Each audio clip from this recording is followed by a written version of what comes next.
नहीं, सर्वोपरि है, उनसे परे कुछ है ही नहीं। सभी की आत्माओं के मालिक है और परमात्मा और आत्मा दोनों एक रूप है।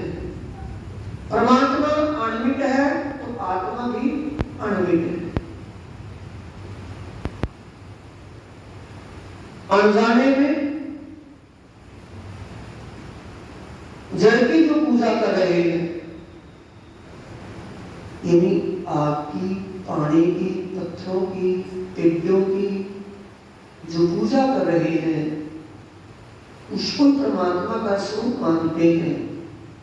अपने कुल देवता देवी आदि को क्या मानते हैं? कि तो परमात्मा के ही समान है। वो अटकल है या असली बात है? अटकल में कह रहे हैं। और प्राणनाथ जी ने अटकल को समाप्त कर दिया। अटकले केम पामी, अटकल से नहीं मिलेगा, उससे परे 33 करोड़ देवताओं के जो देवराज इंद्र भगवान है, वो भी ध्यान करते हैं। उनसे भी परे भगवान विष्णु, भगवान शंकर, ब्रह्मा जी, वो भी किसी का ध्यान करते हैं। इससे परे आदि नारायण, और बीच का तो नाम किसका लिया जाए, वो भी ध्यान करते हैं। तो इनके ध्यान करने वाली बात से पता चलता है कि इनकी आत्माओं का मालिक भी कोई और है। तो कौन है? नारायण से परे ब्रह्म है और ब्रह्म से परे पार ब्रह्म है, जिसको बोलते हैं पूर्ण ब्रह्म, ब्रह्म से ज्ञान। इसी को एक ही बात ही तो बोल दी। लीला में न्यारे हैं, मूल में एक ही है।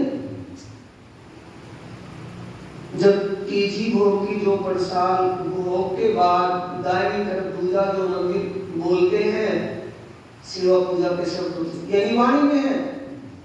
परिक्रमा ग्रंथ में लिखा हुआ है, तीसरे प्रकरण क्या लिखा हुआ है? स्वरूप एक है, लीला दो। ब्रह्म की और पारब्रह्म की लीला अलग अलग है, स्वरूप एक ही है। यानी सुनने का एक कंगन है, सुनने का ही उसमें झुमकी है, सुनने की अंगूठी है तो सुनने की ना। आकार ही तो अलग अलग है।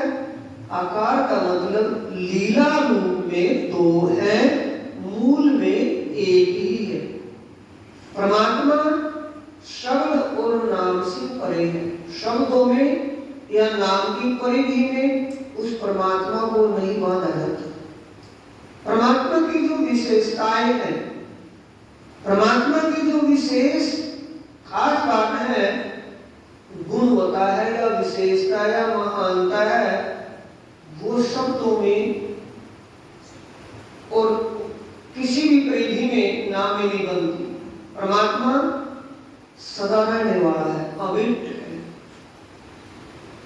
परमात्मा सदा रहने वाला है, सत्य है। परमात्मा अंतर्यामी है। परमात्मा कण कण की बात को जानता है, कण कण ही उसे नहीं जानता। परमात्मा अंतर्यामी है या नहीं है? अंतर्यामी है। अंतर्यामी